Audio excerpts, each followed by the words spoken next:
Bonjour, alors je m'appelle Marie, j'ai 52 ans.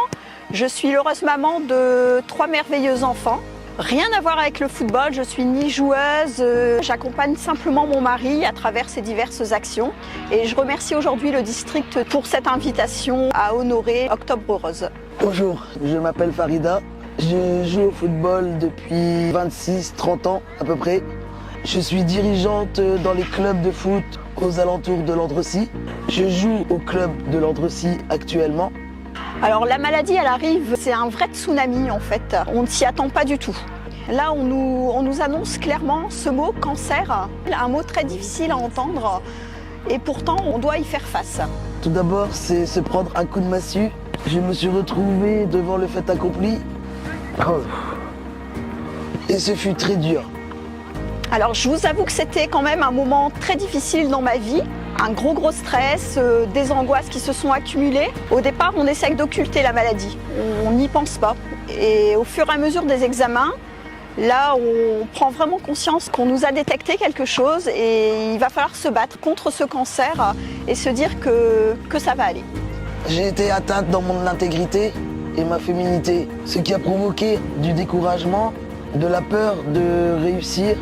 Alors mon premier défi a été essentiellement d'écouter mon corps, parce que le corps subit énormément, donc il va falloir se reposer quand vraiment il en a besoin, et notamment continuer à sortir également, et se dire oui, on a quelque chose, mais en même temps on peut faire d'autres choses indépendamment de ce cancer. Les angoisses sont arrivées, la dépression a démarré, et on se remet tout en question. On ne fait pas face à la maladie, on se la prend en pleine face.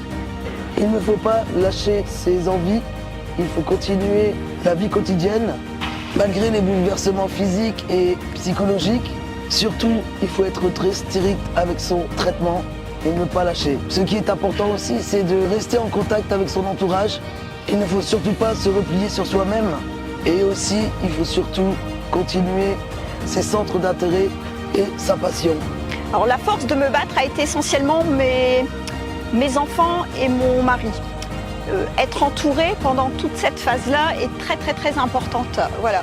Et je me suis sentie vraiment soutenue, encouragée, et il faut aussi également garder dans notre esprit que le mental doit être un mental d'acier en fait, et continuer à vivre normalement et d'aller me coucher en me disant encore une journée de passé, une victoire de fête. Il y a bien sûr mon fils, ma famille, mes amis, mon entourage, les animaux. Et j'ai fait du football depuis toute petite et j'ai toujours voulu continuer à jouer. Malgré les opérations, moi le football m'a beaucoup aidé. J'ai un esprit de compétition et une envie de continuer à tout prix. Je ne sais pas ce qui va m'arrêter, mais bon, un jour j'arrêterai, ça c'est sûr. Mais je continuerai à entourer les clubs. Il faut accepter la maladie dès le début, ne pas nier, c'est pas facile, mais il faut le faire. Il faut aussi s'appuyer sur tout ce qui nous fait rire. Le rire, c'est la joie, ça remet du baume au cœur. Toujours garder l'espoir que les jours seront meilleurs. Se battre, c'est aussi physiquement. C'est pour ça que le sport est très important. Ça me permet de combattre cette maladie et d'être entouré par des amis, par les copines du foot, par les spectateurs, par l'ambiance.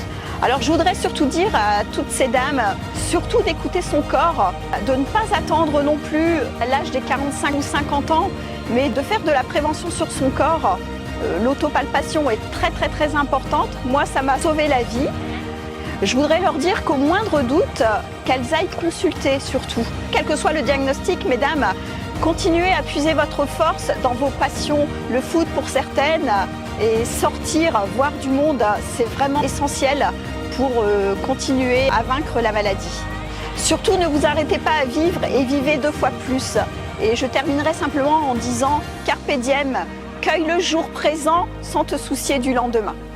Et pour terminer, j'ai envie de vous dire, ne lâchez jamais rien. Comme dans la chanson On lâche rien de HK et les Saltimbanques. Ensemble, jouons contre la maladie.